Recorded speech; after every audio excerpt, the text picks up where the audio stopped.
Hey, it's Eric G. Around the House is sponsored by Baldwin Hardware.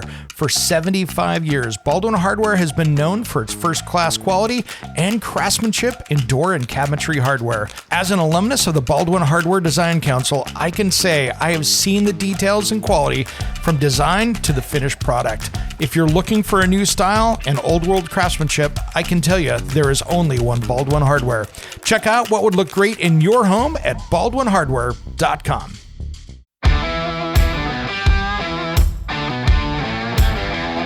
It's Around the House. Now, we've been talking about my top 10 mistakes homeowners make in repairs and DIY projects in their home. We talked to, if you're just joining us on the radio, we talked about lack of planning, ruining the historic charm of your home, hurting resale, undersink plumbing drains, angle stops, everything there. And now we've been talking about electrical mistakes. These are things like, first off here, hidden junction boxes. This is stuff where people buried those connections in the wall. And those are issues that, one, are a fire hazard, and two, you're making it so it's nearly impossible to check and inspect those connections. So if you have a problem down the road, it's not going to be protected. A junction box there is to one, give it a place to live where it's not getting messed with and protected. And next, it's there so you have access to it. So making sure you're using the right junction boxes. When it comes to remodeling and renovating your home, there is a lot to know, but we've got you covered. This is Around the House. Around the House show is brought to you by Pyramid Heating and Cooling. Serving in Oregon, the Portland metro area, and Bend, Oregon, they are your one-stop shop for heating and cooling and indoor air quality. To find out more, head to pyramidheating.com. Oregon CCB 59382. Welcome to the Around the House show, the next generation of home improvement. Thanks for joining me. Great announcement today. We are presented by Monument Grills. If you are looking for that tailgating or that fall barbecue season and your barbecue is at the end of its life and you need something that'll get you through for a number of years, but you love all those really cool high-end things that are on those high-end barbecues, but you want those on something you can afford, head to monumentgrills.com. They can ship them to you. They've got them all over in Lowe's stores. To find out more, head to monumentgrills.com. Thanks, guys, for being a part of the Around the House family. Now, today we're going to be talking about my top 10 mistakes homeowners can make in repairs and DIY projects in their home. And this is a really important one here, guys, because there is so much going on inside your house. And I'm a member of a lot of different home improvement social media groups. I'm administrator on a few of them. And so I really jump in and try to help people out when I'm not on the air doing that stuff. And hey, if you want to join, we have our own group as well, Around the House Nation and Facebook. So head over there. If you're a real person, I'll let you in. But I tell you what, we don't let spammers in there. We don't let people being rude. We don't let people being mean. So check it out. Look for Around the House Nation. Today, I thought we'd talk about these things, which are the most common ones.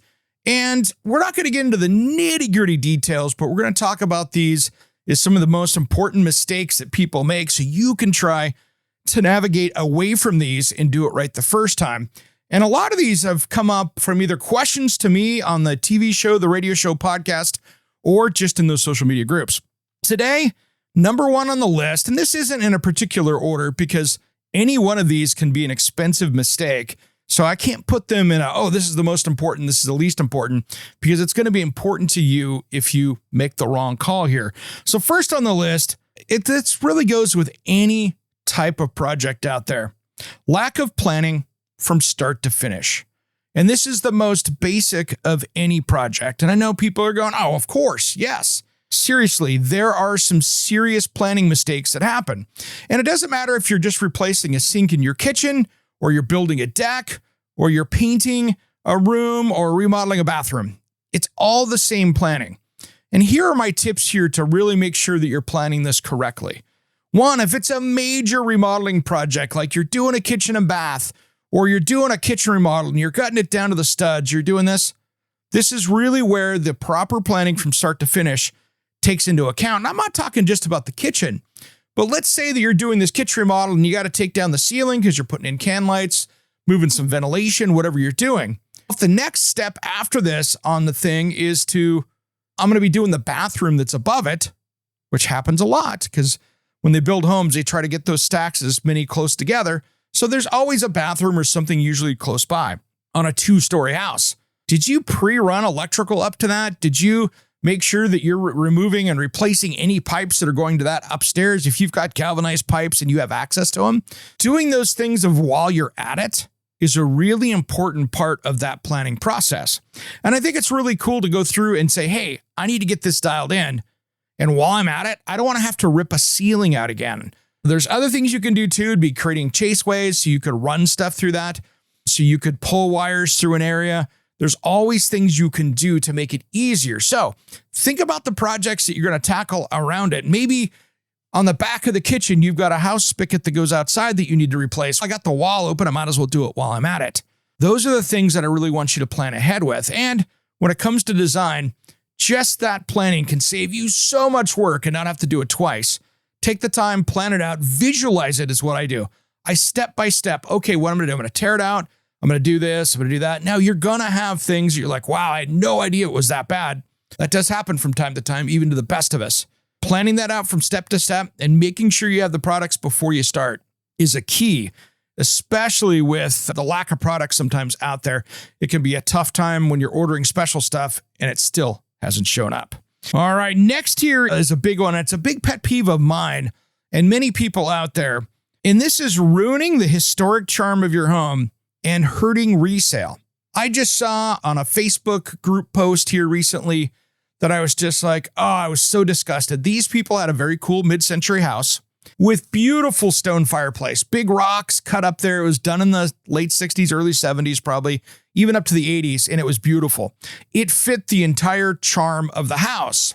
These people decided for some reason, and again, personal taste, so I'm not going to really bash them on this. They started doing a lime wash on that stone. And I don't know if it was real stone or if it was a faux stone. I'm going to guess it was probably real stone because it had that kind of a cool lava-ish rock look to it. All of a sudden, they had done probably 4 square feet in the top corner, and it looked freaking horrible. It was pink. It was nasty. And they were going, oh, what do we do to take it off? And the first thing that I looked at was you didn't plan this out correctly. 2, that probably was part of the charm that made that house valuable is what it is. Those 60s, 70s things right now are super hot that are part of that mid-century feel. And I really have a hard time when you try to Chip and Joanna Gaines somebody's mid-century home design. Now, it's going to look like you did, unless you got in there with a designer and said, I'm changing this entire style of the house to something that's more current. I get that. But removing those pieces of charm, it's like going into a Victorian house and ripping out the built-ins and all the moldings. You are going to hurt value. And what I say to that is you might be better off, and I know today is the wrong time to talk about it with all of our high interest rates and inflation and everything else. But maybe you're going to be better off to let that house go to somebody that wants that feel versus ruining your best investment for your home. Now, if you're going to live there for the rest of your life, and you're like, hey, my kids are the ones that got to sell it. I'm going to make it my way. Cool. I respect that. But I see so many historically significant homes that were designed by great architects, notable architects in your area, to something that could even be on the National Historic Register for beautiful old vintage homes. And I see people going in like a house flipper and ripping stuff out and sending it to the dump. And it's just a shame to see that. Now, I'm not going to tell you what to do with your home. That's your thing. But you're also going to be hurting your pocketbook if you go, hey, in 5 years, I'm going to put this up for sale. You're going to have a lot of people coming to you going, wow, why did you ruin this? And now you're not going to get the money that you thought out of it. Because I guarantee it, when you take that house that has vintage charm to it and you try to do a bad update, like doing any of those things, that's when you really get in there and it's really a big problem. So try to honor the style of your home. Do the stuff to it if you want to update stuff, but do it in fixtures, do it in paints, do it in some of those finishes that can be changed down the road, and you're not going to hurt the value of it. And I think that can really help you right there. All right, guys, when we come back, I've got 8 more of these, and they just keep getting better and better for your home that might be able to save you some money and some headaches. And if you want to find out more information about us here at Around the House, head over to aroundthehouseonline.com and make sure you subscribe to our YouTube channel as well. And we've got some new stuff on the website up there as well, as far as videos and things like that. Some of my test-its now are up there where you can see me testing out products from Amazon that I'm goofing on a little bit and having some fun with. We'll be right back after these important messages. Don't go anywhere.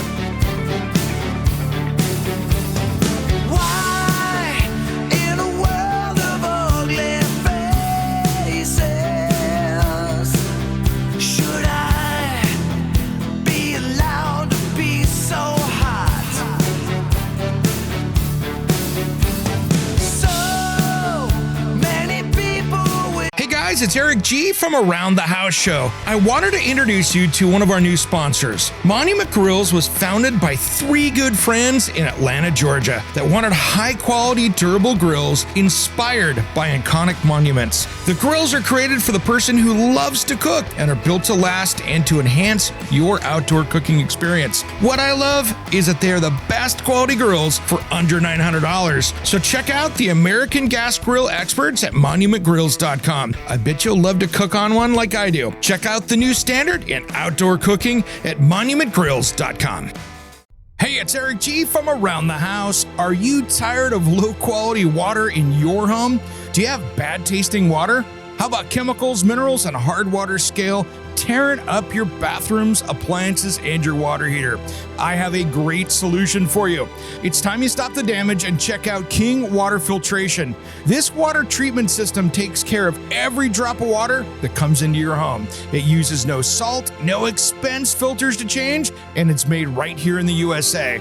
Plus, it prevents hard water scale. To find out more information, head to kingwaterfiltration.com, and if you use promo code ERIC-23, it will give you $1,000 off MSRP with a discount on a filter that will resolve those water quality issues. Don't miss out on this amazing sale on a product made right here in the USA at kingwaterfiltration.com. That's kingwaterfiltration.com. And don't forget promo code ERIC-23. Welcome back to the Around the House Show, the next generation of home improvement, brought to you by our friends over at Monument Grills. These guys have really got you set. If you need a great backyard portable barbecue for that fall cooking season, check them out at monumentgrills.com. Today, we've been talking about my top 10 mistakes homeowners make in repairs and DIY projects in their home. And now, this is an important one here, guys, because really, what I want us to make sure that we're doing here is stopping expensive mistakes cost you later. And so that's my goal today, is to see how I can help you make it through your projects this fall and winter problem-free, or at least you plan for it, right? So the next one on the list here is one of the biggest ones that I see, and it probably has some of the most questions that I get personally. And this is under-sink plumbing issues. This could be a garbage disposal. This could be the drain system is probably the most common one. And that is also to the angle stop valves that traditionally turn the water off and on. And so we see a lot of mistakes that happen down there. And what happens is that usually this happens when you're changing out a sink or a vanity or a kitchen sink faucet or putting a garbage disposal in or a dishwasher, and things don't line up. Now, the first mistake I see people make with the drains is they use the flexible connectors, which I think are absolute garbage as a whole. I don't usually use blanket statements like that, but if you've got one of those corrugated flex connectors, I'm sorry you bought the wrong part. And yes, this is one of my biggest pet peeves of home improvement big box stores, because what do? They sell them to you. And in my opinion, they shouldn't even be on the shelf. You need to go through, do this right. And the home improvement centers are not doing you a favor by putting those on their shelf. So I'm going to call them out right here. Really, what you need to do is extend that drain out, that line, so you can get it underneath the center of that sink. And this was crazy. This is just one of the places that you see disasters, leaks, water damage that leads to big insurance claims of putting in new floors, new cabinets, things like that underneath a sink. So the first thing in here is you just got to do some math to figure out. Now, that water drain line is going to come out of the sink, whether it's a garbage disposal, a basket strainer, or just a waste line coming out of the bottom of the sink. It's always going to drop down first and go into a trap. So you're going to have an extension that's going to come off the tailpiece extension. It's going to traditionally drop down out of a sink, at least, into the trap. Now that trap is going to go back and it might have to be extended over. You might have to have a 45 in it. You might have to do some creative cutting and piecing together parts, but that's going to go back into the wall where it's going to go down into the sewer system, and there's going to be a vent that goes up top. Now, if somebody added this in, and maybe plumbing was added because it was an 1800s house and it didn't have plumbing, you just need to make sure that the venting is right and that you've got proper flow throughout this. So you want to make sure that you've got a nice large drain that comes down and that you've got the right flow so you can keep water in that drain. And that's a big one right there. And this is where a lot of people get hung up. And if it's over your skill level, this is something that if you can't figure it out, it's okay to call a plumber. They're going to come in there in an hour probably and knock it out. And yeah, it's going to cost you some money. It's going to be right. And if you hired the right licensed plumber, it's going to last years and years, decades before you have to mess with it again. So that's the key right there, making sure you're using the right system. And one thing too is just a little side note. If you're doing in a bathroom, you've got all those chrome metal things, never use drain cleaners with any of the metal pipes like that. It's just going to eat it up, tear it up. I generally say don't use drain cleaners at all. I don't care what brand, just don't use them.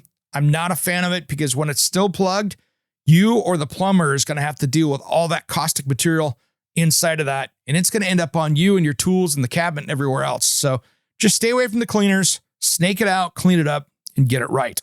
So one of the other things that I see too is when people jump on social media pages and ask questions about this. I tell you what, it's almost like when other people jump on that don't know what they're doing. And this is one of the biggest traps, I think, on social media when you ask questions. People post up a sink and go, hey, how do I fix this? And they're looking for a reasonable answer to do this. And you know something? The answers, it's almost like somebody put wrong answers only down, because you will get out of 50 answers, the first 50, you'll have 10 people that'll give the right, correct answer. And you'll get 40 of the most crackhead, wild answers out there. I had one guy in there said, oh, it'll be fine. Get your hair dryer and bend the plastic pipes over so they hook up. And I'm like, all right, man, put the crack pipe down. That is not the answer here. Do it right so you don't have a leak. You're not going to be able to heat bend anything like that down there and get another fitting to go around it. You're going to get it ovaled. It's just, you're going to throw away parts. So just watch out for those bad answers out there, because I tell you what, some of them I start laughing at going, you must be trolling them because you're just getting somebody down the wrong way to do a project. So be really careful with that out there. So that's the third one here on my list is making sure you got that. And the other thing here too is if you're ready to go down there and you're going to be changing out like a faucet or something as your under sink, think about when the last time that faucet, if it's been 10 years, I would buy some new angle stops anyway, and might be the time to swap them out. If you turn the water off down there and you still notice it dripping, turn the water off to the house, take a minute, fix that while you're at it, because those things wear out and then you're going to have other issues. I've had a sink one time that never got a lot of flow out of the cold water on it. And I was like, what is going on with this? Come to find out, it was a bad angle stop where the little rubber washer in it was blocking because it had come loose and was blocking 50% of the flow out of that. Changed the angle stop, fixed it. It was done. So those are things to be careful with. Make sure you swap those out. It's usually pretty easy, but make sure you turn the water off first. And if you've got CPVC pipe when you're doing that stuff, always, when you're working around those valves, turn the water off to the house, because that CPVC, that yellow PVC type plastic, make sure you're working with that correctly. That stuff there is going to cause, it'll break right off. It's like glass sometimes. So be careful with that stuff. If you're doing any plumbing work with that, turn the water off to the house first so you don't get a huge mistake. I've had that stuff where I've worked on it, I've walked away, 5-10 minutes later, I hear the bathroom explode and the angle stop shot off the valve because the pipe broke. Busted off. I wasn't anywhere near it. It was like 5 or 10 minutes later, and I had to go shut off the water and clean up the mess. So be really careful with that. Now, the next one here, before we go out to break here, number 4, electrical mistakes. And this is a big one. And this is one that people can really get over their skis on. And sometimes they're minor issues, sometimes they're major. And the older the home and the more it's been remodeled, many times the more problems you have. Now, I got to tell you, though, and this is one thing that we all get really upset about, is current electrical code and inspections right now are nothing like they were in the 50s. And we have a lot of people out there in the home improvement world that will sit there, and especially in old house groups and things like that, is going, we sure don't build them like we used to. Guys, I'm happy we don't sometimes, because some of the things they got away with back then, right now we would absolutely laugh at. And here's why. We were working on the beach house, 1954, I think is what that thing is. Yeah, 1954 is when that thing was built. I was tearing out. My brother and I were both working on this place as we did tear out and destruction on this thing. The electricians that built the house originally, when they would run short of wire, they would just put a new piece in, no electrical box. They would twist the wires together and they would tape it all up and put it right back in the wall, and off they'd continue going. No junction box or anything. It looked like a DIY handyman special, but that's how they did it back then. And did it work? Yes. If you were trying to troubleshoot that circuit, it was going to drive you nuts, because if that was a bad connection, it wasn't going to last. And in a beach community, it was a really horrible way to do it, but that's what they got away with because they weren't inspecting those back then. So those are really important things. Now, when we come back, I'm going to give you my tips here to make sure that you don't make the big electrical mistakes like that when we come back.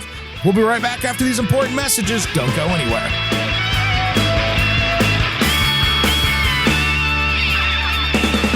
Let's sound that bell that keeps us breathing. Hey guys, it's Eric G from Around the House Show. I wanted to introduce you to one of our new sponsors. Monument Grills was founded by three good friends in Atlanta, Georgia, that wanted high-quality, durable grills inspired by iconic monuments. The grills are created for the person who loves to cook and are built to last and to enhance your outdoor cooking experience. What I love is that they are the best quality grills for under $900. So check out the American Gas Grill experts at monumentgrills.com. I bet you'll love to cook on one like I do. Check out the new standard in outdoor cooking at monumentgrills.com. Hey, it's Eric G from Around the House. Are you tired of low quality water in your home? Do you have bad tasting water? How about chemicals, minerals, and hard water scale tearing up your bathrooms, appliances, and your water heater? I have a great solution for you. It's time you stop the damage and check out King Water Filtration. This water treatment system takes care of every drop of water that comes into your home. It uses no salt, no expense filters to change, and it's made right here in the USA. Plus, it prevents hard water scale. To find out more information, head to kingwaterfiltration.com, and if you use promo code ERIC-23, it will give you $1,000 off MSRP with a discount on a filter that will resolve those water quality issues. Don't miss out on this amazing sale on a product made right here in the USA at kingwaterfiltration.com. That's kingwaterfiltration.com. And don't forget promo code ERIC-23.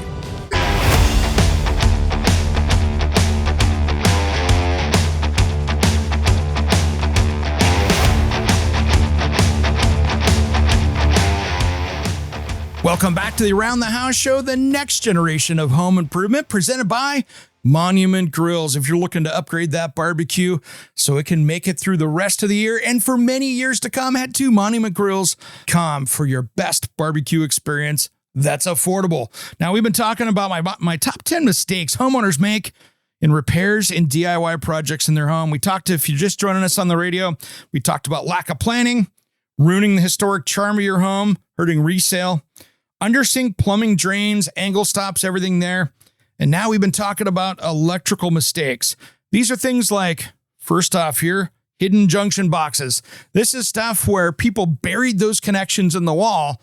And those are issues that, one, are a fire hazard, and two, you're making it so it's nearly impossible to check and inspect those connections. So if you have a problem down the road, it's not going to be protected. A junction box there is to one, give it a place to live where it's not getting messed with and protected.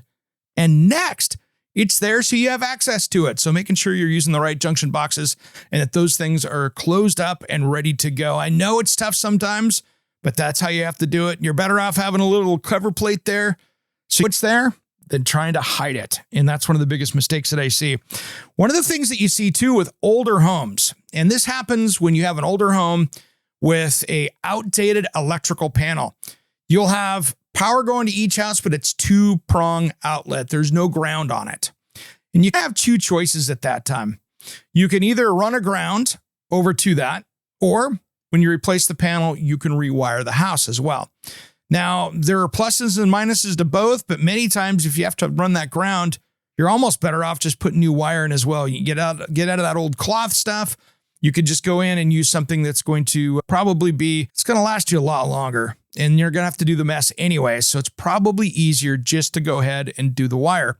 Now, some people will go through and not upgrade that, and they'll go and put GFCI outlets on every single outlet to help protect that. And I get that. That is one way to do this, but that can be pretty expensive, and it's still not going to give you the look you want. And you still have that old wiring in the wall. So make sure that you're doing that and you're doing it correctly. Don't just put a grounded outlet on that with no ground. That defeats the purpose, and you're not helping yourself at all with that. So make sure that maybe it's time to do a panel upgrade, especially if you're going to be adding more things like a new HVAC system or a hot tub or a car charger. All of those things might be smart just to put a bigger panel in and do the upgrade. Now, if you've got one of those old Cutler hammers, or one of the old split main panels that are known for fire hazards, I'd get on that and put that at the top of the list right now, because those things, I replaced mine about, 4 years ago. And boy, that was something that needed to be happen. When I opened the panel, I did an inspection on that.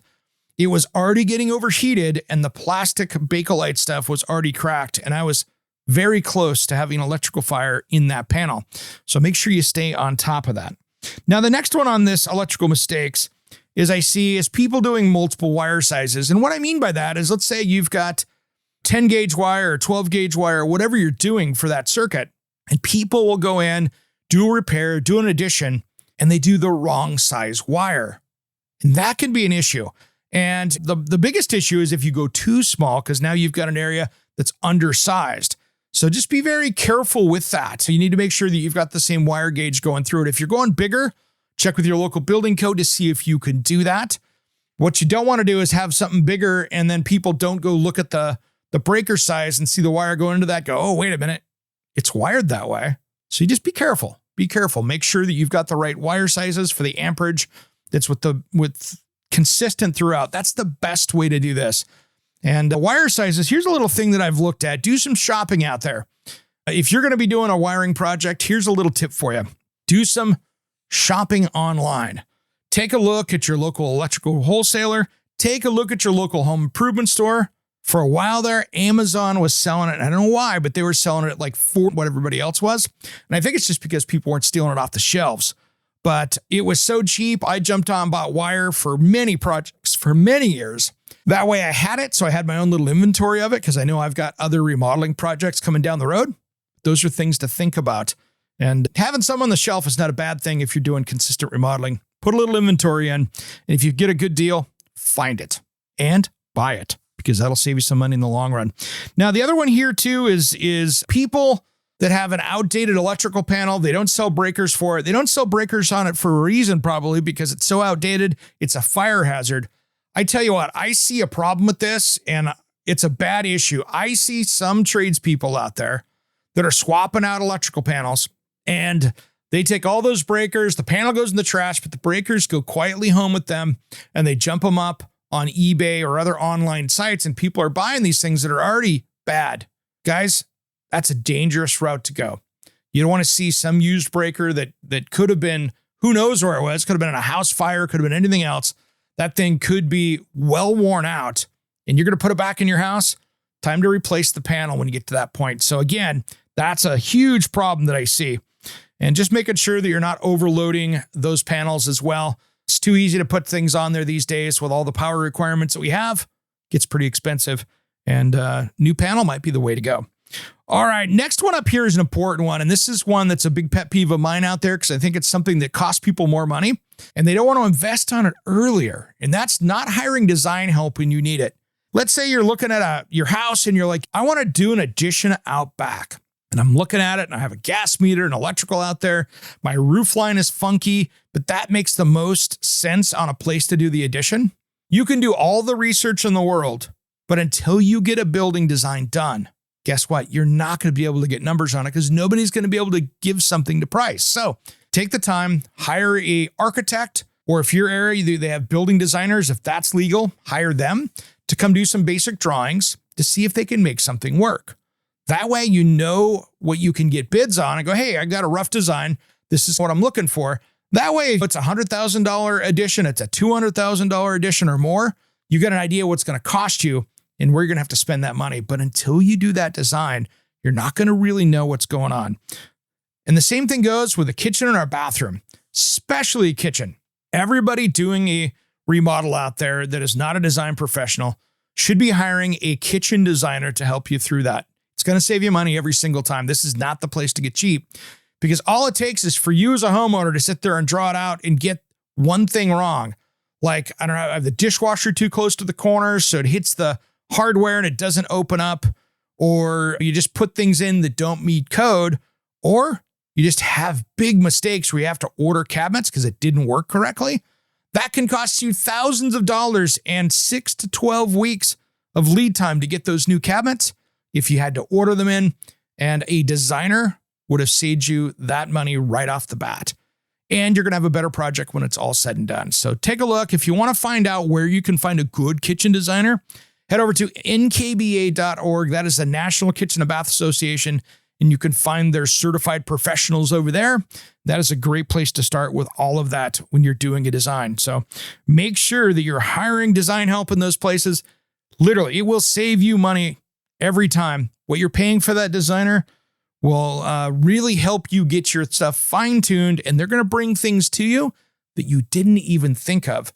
So to do it right, always get that design help.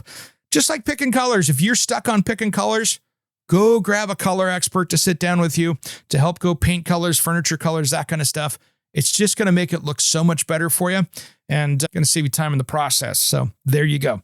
So the next one here, number 6 on my list, before we go out to break, and we're going to go with this one right now. This is one of the biggest mistakes people can make out there on their home that costs them money. Buying cheap paint. Buying cheap paint. Going into your favorite paint store or home center and buying the cheapest thing on the shelf. That will cost you money every single time. Because the higher end mid-grade, not the high end, I'm not saying go buy a $100 gallon paint, but if you're going to go out there and buy the $30 stuff instead of maybe the $60 stuff, you're going to need 3 or 4 times more of that paint. It's going to cost you more.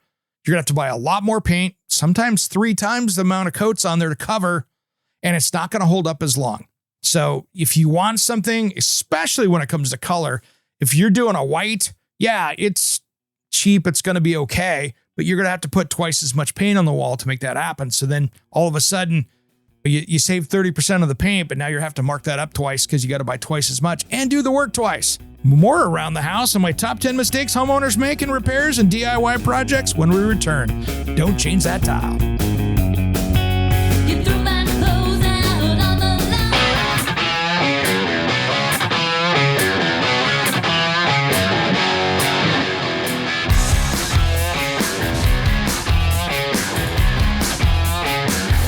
Welcome back to the Around the House Show, the next generation of home improvement, brought to you by my friends over at Monument Grills. Check them out at monumentgrills.com.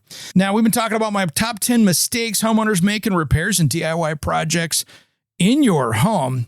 If you've been following us over the last 3 segments, we're coming up into the last one. If you're just joining us on the radio, we have been talking about this. And if you missed it, don't worry. You can catch this show on any podcast player. Just look for the Around the House Show. So next up here is one of the biggest mistakes I see in projects when we're working outside. And this is not flashing new windows and doors. When you remove a window to put another one in, you need to have a flexible flashing around the sides, many times a metal flashing up above it, depending on your situation. And that has to be completely sealed in, and you probably need some silicone caulking in there to really keep that looking good. Now, of course, silicone caulking isn't painted, but that's what between the window and the frame. And then you're going to do on the outside of that, you'll use a paintable caulking that's going to work. But I really want to make sure that if you're replacing windows and doors, take the time to get that flexible flashing used. And that is a product you can get. Grip makes a great one. If Zip System has one for theirs, DuPont makes one. All these major companies out there have a good flexible flashing system. And that's something that's going to keep water from getting shoved around the outside of that and to stop that rot. That is one of the biggest things with windows being installed incorrectly is them not being flashed. And so make sure you're doing this right to protect your home, because you get some driving rain or even somebody over there with a hose washing it down, you get water in behind that, you got a moldy mess and maybe a rotten mess. And that can cost you thousands of dollars in damage in there. just from sloppy work on putting in windows and doors. So make sure that's it. Now, number 8 here is a big one.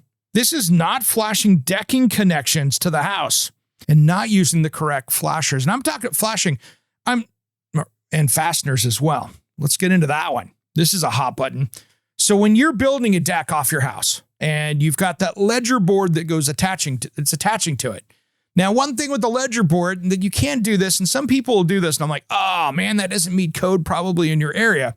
If you have a little bump out, like a window or something like that, that is cantilevered off, or that part of the house is cantilevered off, most of the time you can't attach a deck to a cantilevered piece like that. So you're going to have to come up with something down below to deal with that. Maybe a freestanding deck in that area is what you have to do. But just think of that. But when you're attaching that ledger board to the house, you should be removing the siding.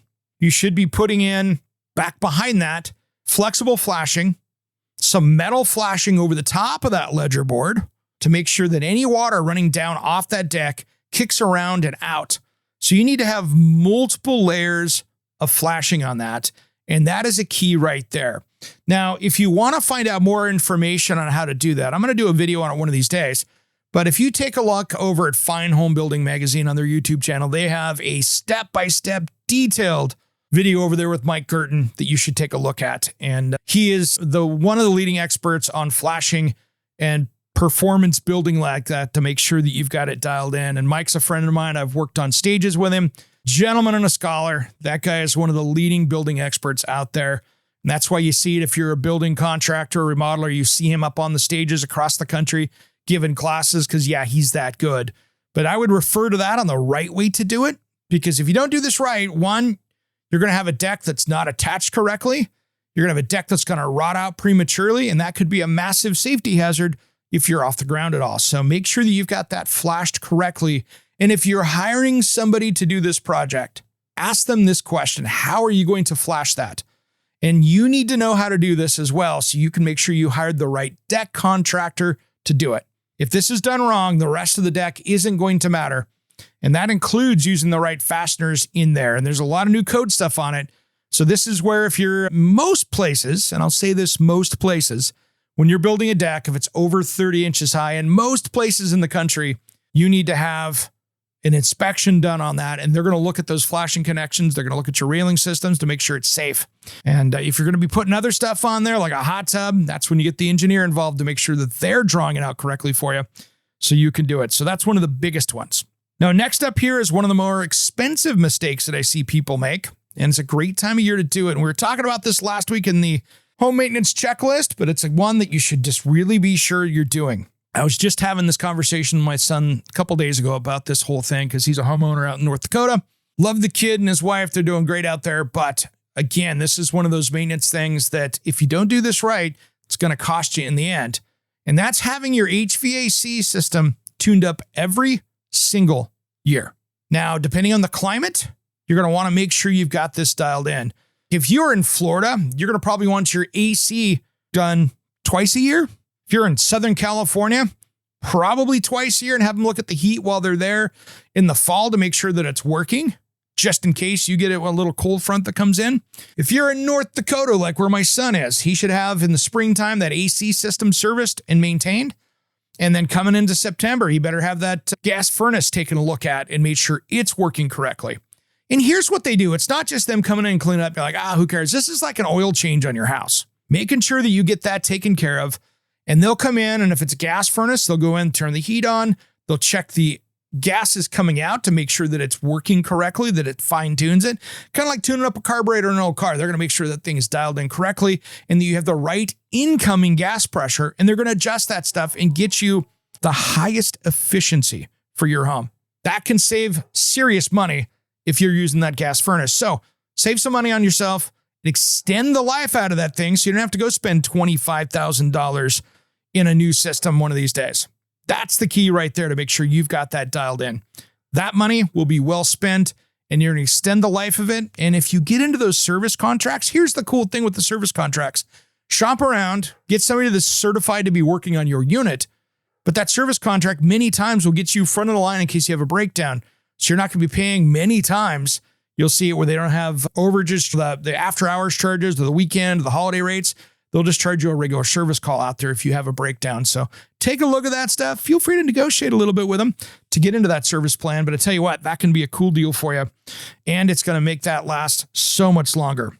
Now, the last one on the list is a planning mistake. And this one is super important. This is not planning for the expected lifespan for things in your home and the replacements. This is a key right here. This is looking at your HVAC system that's 20 years old and going, it's on its last leg and it has outlived the normal lifespan of that unit. Okay, I need to budget for that. What's that going to cost me? Maybe it's the roof on your house. Is it 20 years and it was a 25-year roof? If you didn't maintain it, it could be already done. If you maintained it, it could have another 10 years. So these are things to really pay attention to. That washer and dryer that's 15 years old, or any appliance is over 10 years old in your house. In most cases, unless you got like a Speed Queen or a Miele or something, it's probably towards the end of its life. Dishwashers out there past 7 years, good luck. Those things can go out the road. Ranges, different stuff like that. You can get a lot more use out of those depending on the brand. Some are really reliable. Some are throwaways after 5 years. So think about what those are and what the lifespan of those are. Take a look. If you're going to budget for your house and you go around and go, wait a minute, my garage door is 30 years old and it's wood and it's coming apart. I better have a garage door in my future planned and see what that costs. Come up with those game plans so you're not scrambling in the end. Maybe you've got plumbing issues. You've got galvanized pipe in your home or CPVC and you're like, this could be a problem. My house is going to need a roof one of these days. I'm planning on that now. So that is my next big project on my house is, wow, I'm getting close to needing a roof. So I'm starting to do my research. What brand do I want to do? Do I want metal? Do I want composite? Do I want an architectural? What is the statement I want to make on my house and where am I going to do it? So these are those things that you really need to think about. Okay, how am I going to do this? Am I going to do it myself? I'm going to have people do it. What is that project? So think about that, what that lifespan is. And it could be your electrical system. It could be your plumbing system. Could be a septic tank out there that you're like, wow, that thing's 30 years old. It's probably to the end of my life. I better be maintaining that and making sure I'm on it. Could be the paint. It could be the vinyl siding that's starting to come apart outside that you're going, oh, I didn't account for that. Make sure that you've got that accounted for. Is that water heater 15 years old? Is it at the end of its lifespan? What are you going to put in there? Are you going to put another one in just like it? So think about those things. Are those vent fans not working? What are the systems that you have in your house? Make sure that you are maintaining those things and that you're on it when it's time to replace it. And there's going to come a point where you look at it and go, okay, we are about done. And you know something? I need to put some money into this and invest back into my home. And as expensive things are right now with interest rates and getting loans and stuff, hopefully that's going to change soon. And that's going to take some election results. So I know we're in a state of flux right now to see, who wins this presidential election, because I think we are on completely two different paths. And no matter what you believe in out there, I'm not going to tell you how to vote. If you listen to my midweek special last week, I talked about some important keys out there. It's on my podcast only. If you're a homeowner, to think about when you're voting. If you want to find out more information about us, head to aroundthehouseonline.com and make sure you subscribe to our YouTube channel as well. I'm Eric G, and you've been listening to Around the House. Hey, it's Eric G with Around the House. Are you looking to grow your business? Need a spokesperson for your company? Maybe an MC for an upcoming trade show? Or maybe you want to up your game and shoot some promotional videos? My team of experts would love to chat with you. Head to aroundthehouseonline.com and fill out the Contact Us form, and we'll set something up. Thanks for listening to Around the House.